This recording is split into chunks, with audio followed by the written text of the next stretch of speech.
Good morning and welcome everyone to my YouTube channel tricks and फंडा।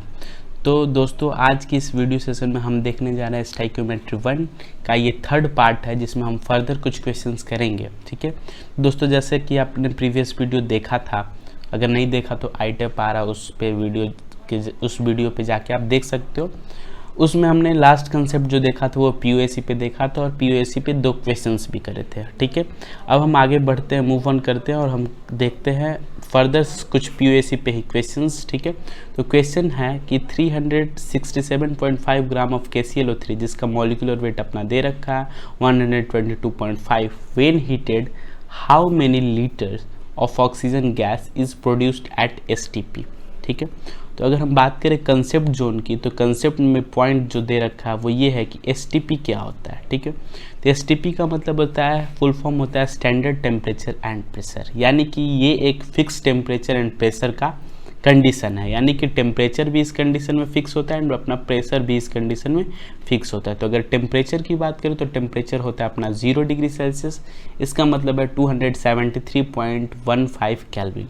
और pressure की अगर बात करें तो प्रेशर जो होता है 1 बार के इक्वल होता है, जिसका मतलब है 10⁵ पास्कल। इससे रिलेटेड एक टर्म है NTP जिसका फुल फॉर्म होता है नॉर्मल टेम्परेचर एंड प्रेशर। ठीक है, जिसकी अगर टेम्परेचर की फिक्स टेम्परेचर की बात करें तो वो 0 डिग्री ही होता है, लेकिन जो प्रेशर होता है वो 1 ATM होता है। ठीक है, और साथ में अगर हम ये बोले आपसे, ठीक है, कि अगर 1 मोल ऑफ आइडियल गैस है, ठीक है, तो आप STP पे उसका वॉल्यूम बताइए और NTP पे उसका वॉल्यूम बताइए। तो STP पे उसका वॉल्यूम होता है 22.7 लीटर्स एंड NTP पे उसका वॉल्यूम होता है 22.4 लीटर्स। ठीक है, बट जनरली ये IUPAC का बहुत न्यू अपडेट है, यानी कि कुछ साल पहले का अपडेट है। ठीक है, तो लेकिन लोग क्या कहते हैं, लोग बाग क्या कहते हैं 22.4 लीटर ही दोनों ही कंडीशंस में वॉल्यूम मान के चलते हैं। ठीक है, कोई दिक्कत नहीं है। मैं तो यही कहूँगा कि जब तक अनलेस आप क्या हो मेंशन नहीं हो, लिखा ना हो कि वॉल्यूम ऑफ STP आपको 22.7 लेना है, तब तक आप 22.4 पे ही क्वेश्चंस को सॉल्व करते रहें। ठीक है, तो इस क्वेश्चंस में भी मैं वही करने जा रहा हूँ, यहाँ पे लिखा नहीं हुआ है कि STP पे वॉल्यूम 1 मोल STP आइडियल गैस का STP पे वॉल्यूम 22.7 होता है, इस वजह से मैं यहाँ पे वॉल्यूम 22.4 पे ही सॉल्व करने वाला हूँ। ठीक है, तो आइए क्वेश्चंस की तरफ। ठीक है, तो इसने बोला है KClO3 था, KClO3 को अपन ने हीट किया है। ठीक है, तो हीट करने के बाद KClO3 KCl प्लस O2 में टूट गया।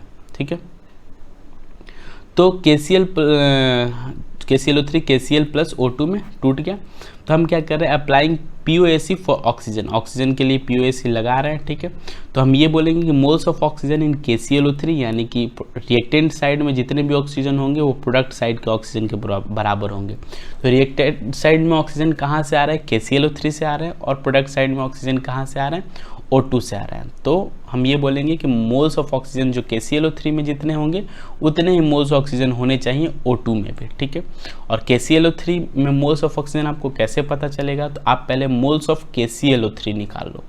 KClO3 का मोल्स पता चल गया, उसमें आप 3 से मल्टीप्लाई कर दोगे तो आपको ऑक्सीजन का मोल पता चल जाएगा।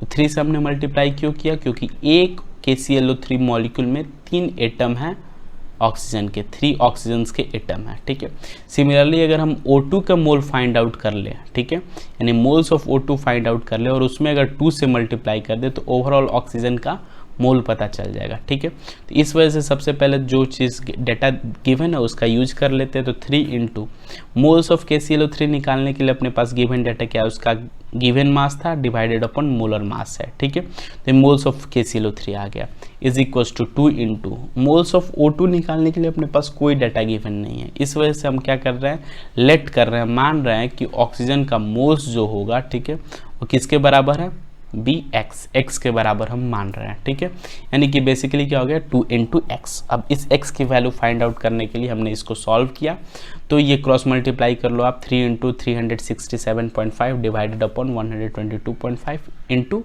2। तो ओवरऑल जब मैंने इसको सॉल्व किया तो ये इससे 3 टाइम्स में गया, यानी 3 into 3 9 divided by 2 that is equals to 4.5 moles अपना मोल्स आ गया। ठीक है, तो volume of O2 gas at STP पे वॉल्यूम्स ऑफ O2 गैस क्या है, कितना होगा। तो बेसिकली यहाँ पे O2 को आइडियल गैस माना गया है, दैट्स वाई हम ये चीज़ें लगा पा रहे हैं, ठीक है। तो मोल्स अपना 4.5 हो गया, और आपको पता है कि लिखा नहीं हुआ है तो हम STP पे 1 मोल आइडियल गैस का वॉल्यूम क्या लेंगे 22.4। अब इन दोनों को मल्टीप्लाई किया मैंने तो ये आ गया 100.8 litres. That's our final answer, ठीक है। मूव ऑन करते हैं हम नेक्स्ट क्वेश्चन की तरफ, ठीक है। तो नेक्स्ट क्वेश्चन जो कह रहा है, ठीक है, वो ये है कि 0.607 gram of silver salt of try basic organic acid was quantitatively reduced to 0.30 gram of pure silver. Calculate the molecular weight of acid. ठीक है, एसिड का मॉलिक्यूलर वेट निकालना है जिसमें अपने को सिल्वर का एटॉमिक मास दे रखा है, ठीक है। कंसेप्ट की बात कर ले अगर, तो ट्राई बेसिक एसिड अगर कोई आपसे बोल रहा है, इट मीन्स क्या है कि उसमें 3H+ ऑब्टेन्ड होंगे आफ्टर हाइड्रोलिसिस। हाइड्रोलिसिस के बाद उसमें से 3H+ रिमूव आउट हो जाएंगे, यानी कि 3 रिमूवेबल H+ होंगे, ठीक है। तो अगर अपने को एज्यूम करना है कोई भी ट्राई बेसिक एसिड, तो उसका जनरल फार्मूला हम ये एज्यूम कर सकते हैं, जो क्या रिप्रेजेंट कर रहा है कि इससे 3H+ जो होगा रिमूव होगा, और साथ ही में जो एनायन बचेगा वो कोई भी बचे हम उसको ए से रिप्रेजेंट कर दिया। तो मैंने भी एसिड जनरली कैसे रिप्रेजेंट कर लिया H3A से, बिकॉज ये ट्राई बेसिक एसिड था, ठीक है। अब ये सिल्वर के साथ रिएक्ट कर रहा है और सिल्वर से रिएक्ट करके सिल्वर का सॉल्ट बनाएगा Ag3A, ठीक है। और फाइनली इसको रिड्यूस किया गया है। अब किस मेथड से किया गया है क्वेश्चन में नहीं दिया, तो इसको रिड्यूस करने के बाद जो अपना ये बच गया वो प्योर सिल्वर है, ठीक है। और इसी का अमाउंट, इसका अमाउंट यहाँ पे मैंने गलत लिख रखा है, इसका अमाउंट 0.37 ग्राम दे रखा है, ठीक है। तो सबसे पहली बात अब हम यूज़ करने जा रहे हैं POAC फॉर सिल्वर। सिल्वर के लिए POAC इस रिडक्शन के ड्यूरेशन में हम यूज़ करने जा रहे हैं, यानी ड्यूरिंग दिस प्रोसेस, मैं जिसको ब्रैकेट से कर रहा हूँ कि इस प्रोसेस के ड्यूरेशन में हम सिल्वर के पे POAC अप्लाई करने जा रहे हैं। तो मैं यही कहूँगा कि POAC लगाएंगे तो रिएक्टेंट और प्रोडक्ट साइड के जो सिल्वर के मॉलिक्यूल्स एटम्स होंगे वो बराबर होंगे। क्यों होंगे? क्योंकि सिल्वर ना ही ऐड हो रहा है ना ही इलिमिनेट हो रहा है ड्यूरिंग द रिएक्शन। तो इस वजह से मैंने बोला moles of Ag in Ag3A is equals to moles of Ag, ठीक है। तो moles of Ag in Ag3A is equals to 3 into moles of Ag3A, यानी कि 3 क्यों हमने मल्टीप्लाई किया आप लोग को समझ में आ गया होगा, क्योंकि Ag3A में 3 मॉलिक्यूल्स है सिल्वर के, 3 एटम्स है सिल्वर के। सिमिलरली मोल्स ऑफ Ag के लिए जो गिवन डेटा हमको मिला है वो ये है, इसका गिवन वेट दिया हुआ है और सिल्वर का एटॉमिक वेट भी दिया हुआ है 108। तो given mass by molar mass that is equals to, यहाँ से अपना मोल आ जाएगा, तो ये पूरा मोल्स ऑफ सिल्वर आ गया, ठीक है। बट मोल्स ऑफ Ag3A के लिए अपने पास सिर्फ गिवन मास ही दे रखा है, उसका मॉलिक्यूलर वेट Ag3A का नहीं दे रखा। यही तो फाइंड करना है सर, इस वजह से नहीं दे रखा। तो ये इक्वेशन बन गया है, इसका क्रॉस मल्टीप्लाई करिए और आप फाइंड करिएगा तो मॉलिक्यूलर वेट ऑफ Ag3A जो आएगा वो 531 आएगा। क्लियर है? यानी Ag3A का मॉलिक्यूलर वेट आ गया। अब यहाँ से जो क्वेश्चन पूछ रहा था वो पूछ रहा था molecular weight of try basic acid. Try basic acid जो था वो H3A था, ठीक है। इसका मॉलिक्यूलर वेट पूछ रहा था, लेकिन हमको मालूम है Ag3A का मॉलिक्यूलर वेट, तो इससे H3A का मॉलिक्यूलर वेट कैसे आएगा? क्लियर है? तो अगर मैं बोलूँ कि molecular weight of Ag3A salt minus 3 times atomic weight of silver, यानी कि अगर यहाँ पे आप देखो Ag3A है, ठीक है, इसमें से तीनों सिल्वर निकाल दे तो क्या बचेगा A-3, और इसमें अगर हम 3H+ ऐड कर दे तो क्या हो जाएगा H3A। तो बेसिकली यही तो चाहिए था हमें। इस वजह से फर्स्ट स्टेप क्या करेंगे, Ag3A में से 3 सिल्वर के एटम्स को माइनस करेंगे। 3 सिल्वर एटम्स का हमने एटॉमिक मास माइनस कर दिया, तो माइनस किया हमने 3 times atomic weight of silver, और उसमें 3 टाइम्स हम क्या करेंगे एटॉमिक वेट ऑफ हाइड्रोजन का वेट ऐड कर देंगे, ठीक है। तो प्लस हमने किया है 3 into atomic weight of hydrogen, ठीक है। तो दैट्स वाई हमने वापस इसको सॉल्व किया, तो molecular weight of try basic acid क्या हो गया, molecular weight of Ag3A plus 3 into atomic weight silver का था 108 plus 3 into atomic weight hydrogen का 1। तो यहाँ से सॉल्व करने पे मॉलिक्यूलर वेट ऑफ Ag3 आपको पता है 531 माइनस 300 24 + 3 यानी कि ओवरऑल जो आंसर आ गया वो 210 आ गया। यानी कि molecular weight of try basic acid जो आ गया वो क्या आ गया 210 आ गया। तो ये मेरे हिसाब से एक बढ़िया क्वेश्चन है, ठीक है, कोई प्रॉब्लम नहीं है। POAC आप अप्लाई करो। बेसिकली बच्चों को क्लिक ही नहीं करता है कि POAC कहाँ अप्लाई करना है, ठीक है, दैट्स वाई क्वेश्चंस थोड़े टिपिकल हो जाता है POAC के, ठीक है। तो ये 2 क्वेश्चंस हो गए। अभी अगले 2 क्वेश्चंस हम POAC पे करेंगे जिसमें थोड़े अच्छे कंसेप्ट आपको मिलेंगे, ठीक है। ओके, तो आइए देखते हैं हम अपना नेक्स्ट क्वेश्चन। क्वेश्चन नंबर 15 क्या है? क्वेश्चन नंबर 15 कह रहा है कि 7.5 ml of hydrocarbon gas was exposed with access of oxygen. Oxygen क्या है, एक्सेस में है, ठीक है। On cooling it was found to have undergo a contraction of 15 ml। यानी कि ठंडा करने के बाद उसके जो वॉल्यूम है, वॉल्यूम में एक कॉन्ट्रैक्शन डिक्रीज आ रहा है, वॉल्यूम डिक्रीज कर जा रहा है 15 ml से, ठीक है। ये वेपर डेंसिटी क्या होता है ये कंसेप्ट मैं आपको बताऊंगा। Vapour density of hydrocarbon is 14, ठीक है। Determine its molecular formula. Molecular formula किसका फाइंड करना? हाइड्रोकार्बन का, ठीक है। कार्बन का एटॉमिक मास दे रखा है, हाइड्रोजन का एटॉमिक मास दे रखा है। वैसे ये डाटा यूजलेस, आपको पता होना चाहिए, ठीक है। तो आइए क्वेश्चंस पे मूव करते हैं, ठीक है। तो इसके सॉल्यूशन की अगर मैं बात करूँ तो हमने मान लिया let the hydrocarbon be CX and HY। जैसा कि आपको पता है कि हाइड्रोकार्बन है तो इसमें सिर्फ कार्बन और हाइड्रोजन होगा, ठीक है। दैट्स वाई हमने मान लिया CX एंड HY, ठीक है। अगर हम रिएक्शंस की बात करें तो CX HY है वो ऑक्सीजन के साथ रिएक्शन कर रहा है, ठीक है। तो वो CO2 और H2O गैस बनाएगा, ये कंफर्म है, ठीक है। अगर कंबशन रिएक्शन हो रहा है, ठीक है, तो CO2 gas plus H2O gas, यही 2 गैस निकलने वाली, इसमें कोई डाउट नहीं है। बच्चों को थोड़ा इसको बैलेंस करने में प्रॉब्लम होती है, तो मैं आपको ये बता रहा हूँ कि सबसे पहला स्टेप आप क्या करोगे, पहले कार्बन को बैलेंस करो। पहला स्टेप है कार्बन को बैलेंस करो, ठीक है। तो कार्बन अपना X एटम है, ठीक है। तो इधर कार्बन सिर्फ यहाँ पे है, CO2 का के पास एक कार्बन है, तो इसको भी हमने क्या कर दिया, X से मल्टीप्लाई कर दिया। दैट्स वाई अपना यहाँ पे भी कार्बन क्या हो गया, प्रोडक्ट साइड में X हो गया। दूसरा स्टेप जो है उसको आप हाइड्रोजन को बैलेंस करो। हाइड्रोजन को बैलेंस करो तो हाइड्रोजन देखो इधर रिएक्टेंट साइड में अभी भी हाइड्रोकार्बन का ही हाइड्रोजन है, हाइड्रोकार्बन के पास ही हाइड्रोजन है जो कि Y है, Y नंबर में है, ठीक है। टोटल Y हाइड्रोकार्बन, ठीक है। और प्रोडक्ट साइड में देखो तो H2O के पास हाइड्रोजन है, ठीक है, जिसमें H2O के एक मॉलिक्यूल के पास 2 हाइड्रोजन है। इट मीन्स अगर आप H2O को Y/2 से मल्टीप्लाई कर दो, ठीक है, तो टोटल हाइड्रोजन कितने हो जाएंगे यहाँ पे Y/2 × 2 that is equals to Y hydrogen atoms हो जाएंगे, ठीक है। तो अपना जो कार्बन बैलेंस्ड हो गया, हाइड्रोजन बैलेंस्ड हो गया, बच गया क्या, ऑक्सीजन। ऑक्सीजन को बैलेंस करने के लिए आप क्या करेंगे, थर्ड स्टेप में आ गया अपना ऑक्सीजन। ऑक्सीजन को बैलेंस करने के लिए आप क्या करिए, पहले तो प्रोडक्ट साइड में कितने ऑक्सीजन हैं वो काउंट कर लो। प्रोडक्ट साइड में X के वजह से यहाँ पे 2X, ठीक है, एंड Y/2 की वजह से Y/2, ठीक है, यानी कि टोटल 2X एंड Y/2, ठीक है।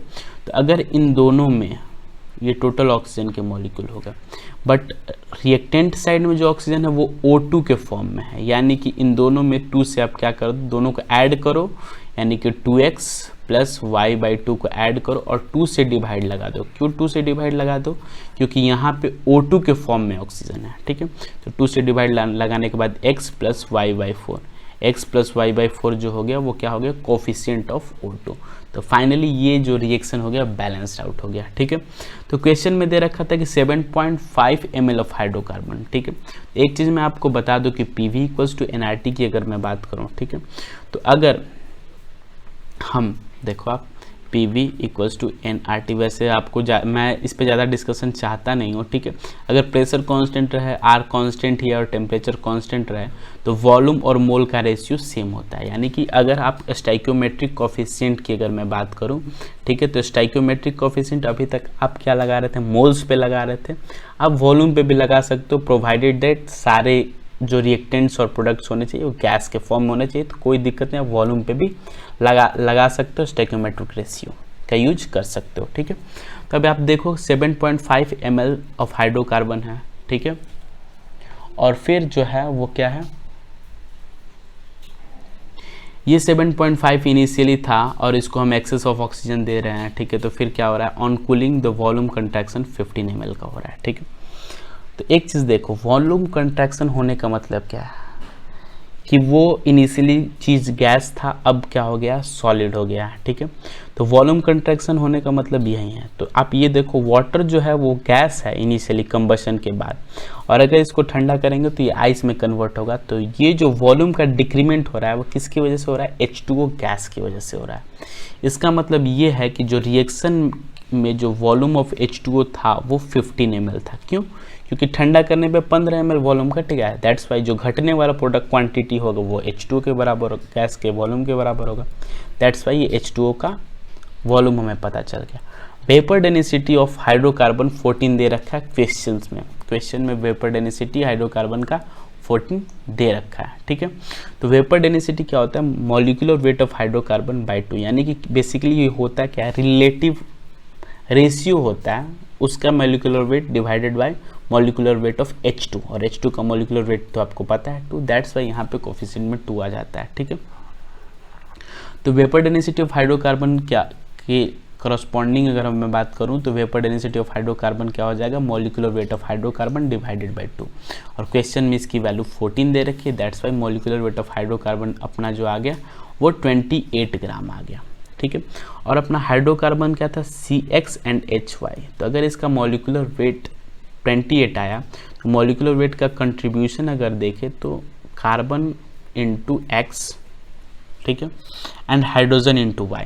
तो कार्बन का atomic mass 12 into X plus hydrogen का 1 इंटू Y, ये इसके कॉन्स्टिट्यूएंट से जो जिनका टोटल वेट जो हो गया वो 28 ग्राम हो गया। That's it. अब एक और चीज़ आप देखो, एक और चीज़ यहाँ पे आप देखो, ये देखो 7.5 ml, ठीक है। हमने इनिशियली क्या ले रखा था, 7.5 ml क्या ले रखा है, हाइड्रोकार्बन ले रखा है, ठीक है। तो अगर इनके स्टाइक्योमेट्रिक कोफिशिएंट पे ध्यान दो, किनके स्टाइक्योमेट्रिक पे, मैं ब्लैक मार्कर यूज़ कर रहा हूँ, इस हाइड्रोकार्बन के स्टाइक्योमेट्री पे, स्टाइक्योमेट्रिक रेशियो पे, और इस वाटर के स्टाइक्योमेट्रिक रेशियो पे। इसका 1 है स्टाइक्योमेट्रिक रेशियो और इसका क्या है, Y/2 है, ठीक है। यानी कि 1 मोल या फिर 1 ml अगर यूज़ करते हैं हम हाइड्रोकार्बन, ml में ही बात कर रहा हूँ मैं क्योंकि वॉल्यूम अभी क्वेश्चन में वॉल्यूम का जिक्र हो रहा है। तो यानी कि 1 ml अगर हम हाइड्रोकार्बन का यूज़ करते हैं तो मेरे को Y/2 ml वाटर का मिलेगा। यानी कि यूनिटरी मेथड है भाई साहब, 1 ml के करस्पॉन्डिंग Y/2। तो हम इनिशियली 7.5 ml ले रहे थे तो उसके करस्पॉन्डिंग अपने को कितना वाटर मिलना चाहिए, Y/2 इंटू 7.5 ml वाटर मिलना चाहिए था, ठीक है। तो ठीक है, यहाँ से एक इक्वेशन बनेगा, ठीक है, कि 7.5 इंटू Y/2 ये हो गया ऑक्सीजन का वाटर का वॉल्यूम जो अपने को मिलना चाहिए था, और मिल कितना रहा है, 15 ग्राम मिल रहा है। दैट्स वाई यहाँ पे y के लिए हम सॉल्व करेंगे तो y की वैल्यू क्या आ गई, 4 आ गई। y के लिए कैसे सॉल्व करेंगे, 2 इधर 15 into 2 cross multiply divided by 7.5, ये 2 times 2 into that is equals to 4। यानी कि y के लिए वैल्यू के लिए हमने सॉल्व किया तो y की वैल्यू क्या आ गई, 4 आ गई, ठीक है। अब इक्वेशन 1 जो हमने यहाँ पे बना रखा है मॉलिक्यूलर वेट ऑफ हाइड्रोकार्बन के को यूज़ करके, उसमें हम क्या करेंगे, y की वैल्यू पुट कर देंगे। तो y की वैल्यू 4 आ रही है तो y की वैल्यू हमने पुट कर दी, ठीक है। तो ये 12 into x plus 1 into y था, y की वैल्यू हमने 4 रख दी तो 1 इंटू 4 हो गया, दैट इज इक्वल्स टू 28। इसका 4 इधर गया माइनस में, 12 into x that is equals to 24, that's y x की वैल्यू हो गई 2, ठीक है। तो सो द रिक्वायर्ड हाइड्रोकार्बन, अपना रिक्वायर्ड हाइड्रोकार्बन जो हो गया गाइस, वो रिक्वायर्ड हाइड्रोकार्बन क्या हो गया, C2H4, ठीक है। ये अपना आंसर हो गया। तो ये बढ़िया क्वेश्चन है, ठीक है, ठीक है। इसी के सिमिलर बेसिस पे हम एक क्वेश्चन देख रहे हैं, नेक्स्ट क्वेश्चन जो देख रहे हैं वो हम देख रहे हैं, ठीक है। क्वेश्चंस आप नोट डाउन कर लो क्योंकि इसका बेसिस क्लियर है, सेम है, बस ये कंसेप्ट इसमें थोड़ा आइड्रोमेट्री का यूज है, जो आइड्रोमेट्री का कंसेप्ट मैं आपको देना चाहता हूँ इस क्वेश्चंस के थ्रू, ठीक है। तो क्वेश्चन ये है कि 10 ml of gaseous organic compound contains carbon, hydrogen and oxygen only, ठीक है, was mixed with 100 ml of oxygen and exposed under the condition which allowed the water form to condense, यानी कि क्या किया इसने, एक हाइड्रो का ऑर्गेनिक कंपाउंड था उसका 10 ml लिया और उस ऑर्गेनिक कंपाउंड में अपने पास कार्बन है, हाइड्रोजन एंड ऑक्सीजन है, तीनों को मिक्स, तीनों मिले हुए हैं, ठीक है। इसमें हमने क्या किया, 100 ml ऑफ ऑक्सीजन लिया और उसको एक्सपोज कर दिया, यानी कि कंबशन के लिए छोड़ दिया, ठीक है, कंबशन के लिए छोड़ दिया। और ये कंडीशन लगा दिया है कि जो वाटर निकलेगा वो कंडेंस्ड होके निकलेगा, यानी कि क्या होगा, आइस के फॉर्म में निकलेगा, ठीक है।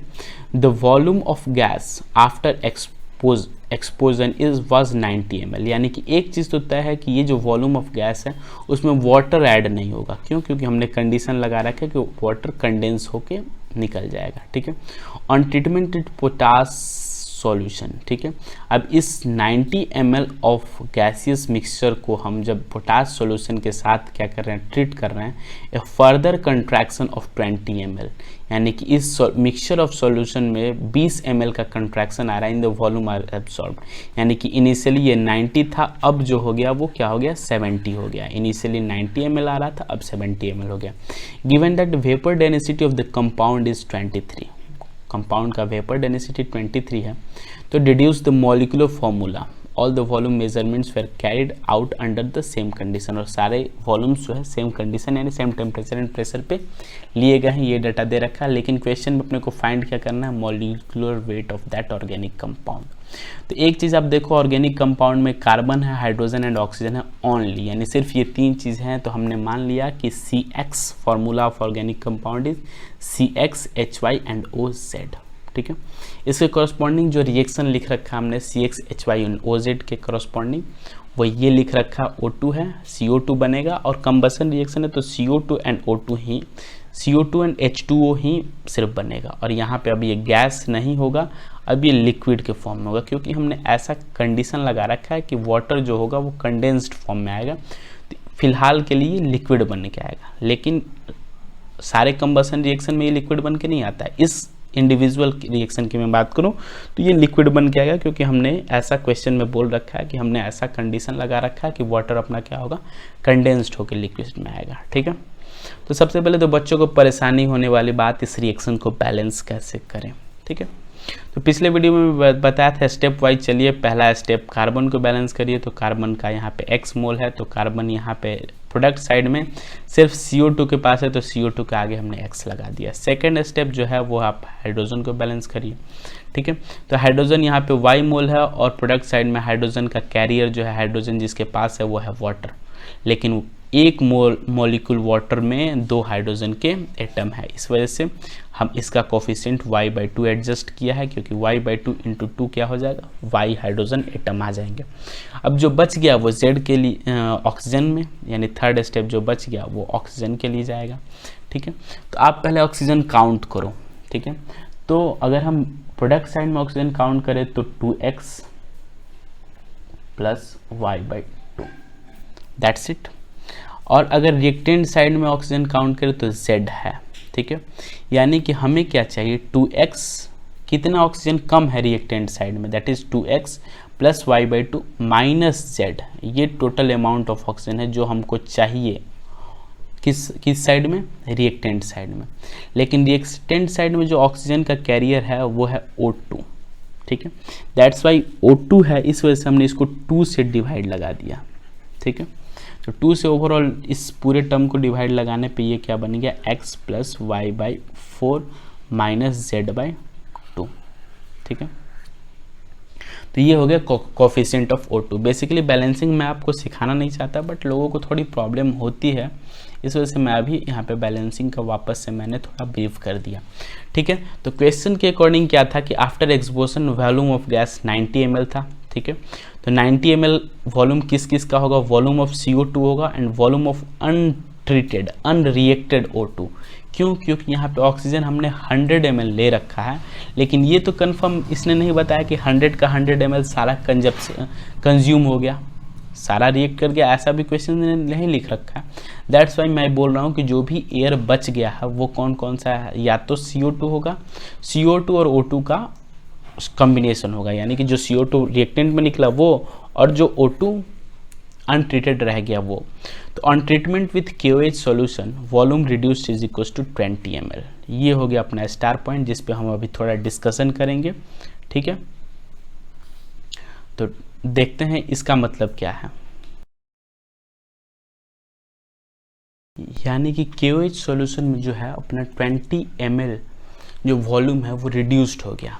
ठीक है, तो इससे हम जो कंसेप्ट पे आते हैं, सबसे पहले कंसेप्ट पे फोकस करते हैं। ठीक है, तो सबसे पहले एडियोमेट्री का कुछ ये कंसेप्ट है और ये ट्रेडिशनल है, ये आपको याद होना चाहिए। ठीक है, कि कुछ वॉल्यूम ऑफ गैस जो होते हैं प्रोड्यूस होते हैं वो often given by mentioning certain solvent which absorb content gas. यानी कि अगर रिएक्शन में कुछ ऐसे ये जो सॉल्वेंट है इनका यूज किया गया है, ठीक है, ये सॉल्वेंट का यूज किया गया है और बोल रहा है कि ये सॉल्वेंट के यूज होने के बाद वॉल्यूम में रिडक्शन हो गया या फिर वॉल्यूम घट गया, वॉल्यूम रिड्यूस हो गया। ठीक है, तो इसका मतलब क्या है कि ये सॉल्वेंट जो होते हैं कुछ फॉलोइंग अपने कॉरस्पॉन्डिंग पेयर ऑफ गैस को क्या करते हैं, एब्जॉर्ब कर लेते हैं। ठीक है, और ये एब्जॉर्प्शन की वजह से क्या हो जाता है, वॉल्यूम डिक्रीज कर जाता है। ठीक है, तो अगर हम KOH की बात करें, ठीक है, तो KOH जो होता है वो CO2, SO2, Cl2 इनको क्या करता है, एब्जॉर्ब कर लेता है। ठीक है, इसमें हम जनरलाइज भी कर सकते हैं KOH के केस में। बेसिकली KOH क्या है, बेस है। ठीक है, तो बेस जितने भी बेस होंगे वो सारे के सारे एसिडिक गैस को क्या करेंगे, एब्जॉर्ब कर लेंगे। ठीक है, जैसे CO2 हो गया, SO2 हो गया, SO3 भी हो सकता है। ठीक है, तो ये सारे के सारे जितने भी एसिडिक गैस हैं उनको क्या कर लेगा, KOH एब्जॉर्ब कर लेगा। KOH ही क्या, कोई और बेस भी रहे, NaOH भी रहे तो वो एब्जॉर्ब कर लेगा। ठीक है, तो ये इस केस में तो हम जनरलाइज कर सकते हैं, बट ये कुछ स्पेसिफिक होता है, जैसे कि अमोनिकल कॉपर क्लोराइड सॉल्यूशन, यानी कि अमोनिकल CU2Cl2, ये जो होता है स्पेसिफिक रिएजेंट है, सॉल्वेंट है, जो कि क्या करता है, कार्बन मोनोऑक्साइड को एब्जॉर्ब करता है। यानी कि इस सॉल्वेंट का अगर कहीं यूज कर दिया गया तो आप समझ लो कि उस मिक्सचर ऑफ गैसेस से कार्बन मोनोऑक्साइड गायब हो जाएगा, एब्जॉर्ब आउट हो जाएगा। ठीक है, अगला हो गया आपका टर्पेंटाइन ऑयल, जो क्या है, ओजोन गैस को क्या करता है, एब्जॉर्ब करता है, O3 को क्या करता है, एब्जॉर्ब कर लेता है। अगला हो गया अल्कलाइन पैरागोलोल, ठीक है, जो क्या करता है, O2 को, ऑक्सीजन गैस को एब्जॉर्ब कर लेता है। सेम जो हो गया अपना वाटर जो है वो बेसिकली क्या करेगा, अमोनिया को, HCl को एब्जॉर्ब कर लेगा। ठीक है, बेसिकली इनको हाइड्रेटेड फॉर्म में ला देता है, ये गायब हो जाते हैं। ठीक है, उसी तरह CuSO4 या फिर CaCl2 ये क्या करता है, ये लोग वाटर को ही एब्जॉर्ब कर लेते हैं। ठीक है, बेसिकली वाटर को एब्जॉर्ब करके ये क्या बना देते हैं, हाइड्रेटेड फॉर्म में CuSO4.5H2O समथिंग लाइक दैट। ठीक है, ठीक है, अब हम ये कह रहे हैं एजम्पशंस में, इसमें हाइड्रोमेट्री में हम ये एजम्पशंस भी ले सकते हैं कि on cooling the volume of water is negligible. और कभी जैसे कि प्रीवियस क्वेश्चंस में हमने देखा था कि ऐसा बोल दिया गया था कि हमने क्या किया, मिक्सचर ऑफ गैसेस को ठंडा कर दिया, कूल डाउन कर दिया, तो क्या होगा, वाटर फ्रीज कर गया। तो फ्रीज करने के बाद वाटर की वॉल्यूम हम 0 एज्यूम कर सकते हैं, यानी कि आइस जो बन गया उसकी वॉल्यूम एजम्पशंस में हम क्या ले सकते हैं, 0 ले सकते हैं। ठीक है, तब चलिए देखते हैं अब क्या कह रहा है। ठीक है, तभी ये है कि अपना जब हमने क्या किया, KOH सॉल्यूशन के साथ उन मिक्सचर्स ऑफ गैस को क्या किया, ट्रीट किया। ठीक है, तो वो मिक्सचर ऑफ गैस का जो मिक्सचर है उसका जो वॉल्यूम हो गया रिड्यूस हुआ 20 ml से। तो एक चीज़ बताओ, ये जो KOH है किसको एब्जॉर्ब करेगा, आपको क्या लगता है? जैसा कंसेप्ट बताया, KOH CO2 को एब्जॉर्ब कर लेगा, यानी कि जो 20 ml वॉल्यूम रिड्यूस हुआ है वो किसका वॉल्यूम था, CO2 का वॉल्यूम था। तो वॉल्यूम ऑफ CO2 क्या हो गया, 20 ml आ गया, ये आप याद रखना। ठीक है, तो CO2 का वॉल्यूम 20 ml आ गया। ठीक है, तो अब फिर हम बात कर लें 90 ml जो मिक्सचर ऑफ गैस था उसमें 20 ml तो CO2 हो गया, तो बचा हुआ जो वॉल्यूम है, वॉल्यूम वो किसका वॉल्यूम होगा, volume of unreacted oxygen. Unreacted oxygen का वॉल्यूम क्या हो गया, 70 ml। लेकिन हमने ऑक्सीजन की कितना ले रखा था, ऑक्सीजन ले रखा था हमने 100 ml ऑक्सीजन ले रखा था, उसमें 70 ml अनरिएक्टेड रह गया। तो रिएक्ट कितना हुआ, वॉल्यूम ऑफ रिएक्टेड ऑक्सीजन कितना हो गया, 100 - 70 दैट्स इक्वल्स टू 30 ml जो ऑक्सीजन हो गया वो अनरिएक्टेड, मतलब 30 ml ऑक्सीजन ही सिर्फ रिएक्ट हुआ। और क्वेश्चंस में दे रखा है कि vapour density of compound is 23। तो जैसे मैंने पिछले क्वेश्चन में बताया था कि वेपर डेंसिटी का क्या कंसेप्ट है, तो वेपर डेंसिटी का कंसेप्ट है कि the molecular weight of the compound का मॉलिक्यूलर वेट डिवाइडेड बाय 2। ठीक है। तो ये 2 उधर क्रॉस मल्टीप्लाई होगा तो यहाँ से आपके मॉलिक्यूलर वेट ऑफ कंपाउंड भी पता चल गया, दैट इज 46, ठीक है। अब जैसा कि मॉलिक्यूलर वेट हमने मान रखा था CXHY एंड OZ इसके करस्पॉन्डिंग, तो इनका इंडिविजुअल मॉलिक्यूलर एटॉमिक वेट का जो सम होगा वो इसका टोटल मॉलिक्यूलर वेट के बराबर होगा। तो कार्बन के लिए 12 × X प्लस हाइड्रोजन के लिए 1 × Y प्लस ऑक्सीजन के लिए Z × 16, ये सारे का सम जो हो जाएगा वो क्या हो जाएगा 46 हो जाएगा। तो ये हमने मान लिया इक्वेशन 1, ठीक है। अब अगला अगर हम बात करें, ठीक है, तो एक चीज़ मैं वापस आपको रिएक्शन पे लेके जाना चाहता हूँ, ठीक है। रिएक्शंस पे आप देखो, ठीक है। रिएक्शंस में जो मैं आपको बताना चाहता हूँ वो ब्लैक मार्कर से मैं थोड़ा डिनोट कर रहा हूँ उसको। ये जो पूरा ऑर्गेनिक कंपाउंड था इसका स्टोइकियोमेट्रिक रेशियो 1 और ये जो CO2 था, ठीक है, इसका स्टोइकियोमेट्रिक रेशियो X, ठीक है। यानी कि अगर हम वॉल्यूम के टर्म्स में बात करें और वॉल्यूम ml में लेते हैं तो 1 ml अगर हम ऑर्गेनिक कंपाउंड का कंबशन कराते तो x ml अपने पास CO2 निकलता, लेकिन हमने जो ऑर्गेनिक कंपाउंड ले रखा है वो 10 ml ले रखा है, दैट्स वाई अपना CO2 जो निकलना चाहिए वो 10 × x ml के बराबर निकलना चाहिए। ये तो यूनिटरी मेथड है, बट ये जो CO2 का अमाउंट है वो हमारा लिबरेट कितना हो रहा है, अभी हमने निकाल रखा है वॉल्यूम ऑफ CO2 20 ml। तो यहाँ से अपना इक्वेशन आ गया कि 10x जो है भाई साहब, ये देखो आप 10x जो है वो किसके बराबर होगा 20 के बराबर होगा। ये हो गया इक्वेशन 2। मैंने समझा भी रखा है स्टोइकियोमेट्रिक कोफिशिएंट के रिस्पेक्ट में 1 ml के कॉरस्पॉन्डिंग x ml तो 10 ml के कॉरस्पॉन्डिंग 10x ml। तो ये हो गया इक्वेशन नंबर 2। अब इक्वेशन नंबर 3 की मैं बात कर लूँ तो इक्वेशन नंबर 3 मैंने किसके रिस्पेक्ट में बनाई है, एक तो वो ऑर्गेनिक कंपाउंड और दूसरा अपना ऑक्सीजन, ठीक है, सॉरी ऑक्सीजन नहीं, हाँ ऑक्सीजन, ठीक है। आइए देखते हैं, वापस हम रिएक्शन पे जाना चाहेंगे, ठीक है। तो रिएक्शंस में वापस आप देखो तो स्टोइकियोमेट्री, फिर मैं ब्लैक मार्कर का यूज़ कर रहा हूँ, स्टोइकियोमेट्री आप देख लो ऑर्गेनिक कंपाउंड का और दूसरा स्टोइकियोमेट्री देखो आप O2 का, ऑक्सीजन का 1 है और इसका है x + y/4 - z/2, यानी कि 1 ml के करस्पॉन्डिंग आपको x + y/4 - z/2 ml of O2 gas consume होता है। यानी कि 1 ml ऑर्गेनिक कंपाउंड को जलाने के लिए इतना ml ऑफ ऑक्सीजन लगता, बट हमने 10 ml दे रखा है, दैट्स वाई 10 से इस पूरे टर्म को हम मल्टीप्लाई करेंगे, ठीक है। तो इतना ml 10 × this whole term multiply करने के बराबर हमारा O2 कंज्यूम होता। ये तो था थ्योरेटिकली, बट प्रैक्टिकली हमारा O2 कंज्यूम कितना हो रहा है, प्रैक्टिकली हमारा O2 30 ml के बराबर कंज्यूम हो रहा है। तो 10 का ये 0 और 30 का ये 0 कैंसिल आउट हो गया। तो यहाँ से एक अपना थर्ड इक्वेशन मिल गया, ठीक है। अब थर्ड इक्वेशन मिल गया तो अब थोड़ी जद्दोजहद, थोड़ी मेहनत, ठीक है। सेकंड इक्वेशन से अपने को x की वैल्यू मिल चुकी है, ठीक है। सेकंड इक्वेशन से क्या मिल चुकी है अपने को, सेकंड इक्वेशन से x की वैल्यू मिल चुकी है। तो x की वैल्यू हमने इस थर्ड इक्वेशन में पुट करी और y और z के टर्म में रिलेशन निकाल लिया। y और z के टर्म में यहाँ पे मैंने क्या किया, रिलेशन निकाल लिया, दैट्स इट। y और z के टर्म में रिलेशन निकालिए तो z = क्या हो गया यहाँ पे, z = y/2 - 2 और ये हो गया इक्वेशन 4। और इक्वेशन 4 को हमने क्या किया, x और z की वैल्यू हमने क्या रख दी, इक्वेशन 1 में रख दी।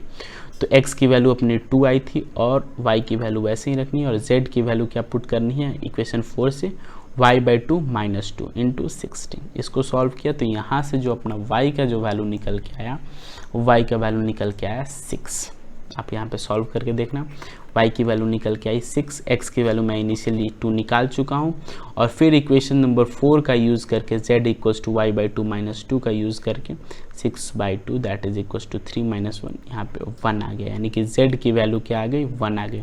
सो तो हमारा रिक्वायर्ड जो कंपाउंड था वो क्या था, C2, क्योंकि x की वैल्यू 2 है, H6 क्यों, क्योंकि y की वैल्यू 6 है, and O that is because z की वैल्यू 1 है। तो अगर हम बात करें तो x की वैल्यू 2 आ रही है, y की वैल्यू 6 आ रही है एंड z की वैल्यू 1 आ रही है। इस वजह से जो अपना कंपाउंड है C2H6O, that's it for today. Thank you. अगर आपको वीडियो पसंद आया हो तो वीडियो को लाइक करें, चैनल